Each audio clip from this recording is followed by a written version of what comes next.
एक बार अकबर के दरबार में एक कवि आया। उसने अकबर की शान में एक कविता लिखी।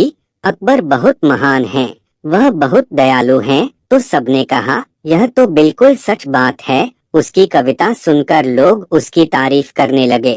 तो जब कवि को लगा कि उसकी कविता सब लोगों को पसंद आ रही है, तो उसने फिर एक और कविता बनाई और उसमें राजा की और प्रशंसा की। लोग उसकी और तारीफ करने लगे और जब उसने देखा कि लोग ताली बजा रहे हैं, सब प्रसन्न हो रहे हैं, राजा भी खुश हो रहा है, तो उसने एक और कविता बनाई।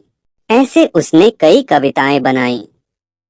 अंत में उसने एक ऐसी कविता बनाई जिसमें उसने कहा कि आप तो भगवान से भी बड़े हैं।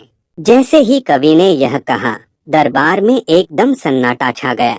अब कोई कवि की तरफ देखे तो कोई अकबर की तरफ। लोग सोच में पड़ गए कि उन्हें इस बात पर ताली बजानी चाहिए अथवा विरोध करना चाहिए।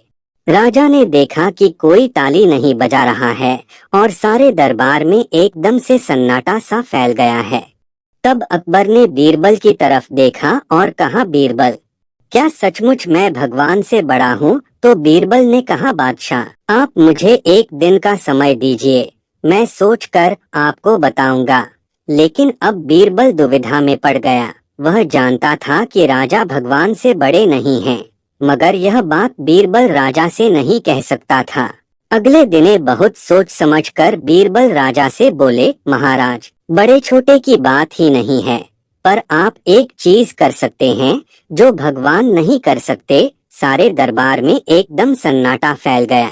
अकबर ने कहा, बीरबल बताओ, ऐसा क्या है जो मैं कर सकता हूँ परंतु भगवान नहीं कर सकते? तब बीरबल ने कहा, आप किसी को भी अपने राज्य से बाहर निकाल सकते हैं, परंतु वह जो इस संसार के पालनहार हैं, वह किसी को अपने राज्य से बाहर नहीं निकाल सकते। हमारे अंदर ही मौजूद हैं, तो हमें डरने की क्या जरूरत है।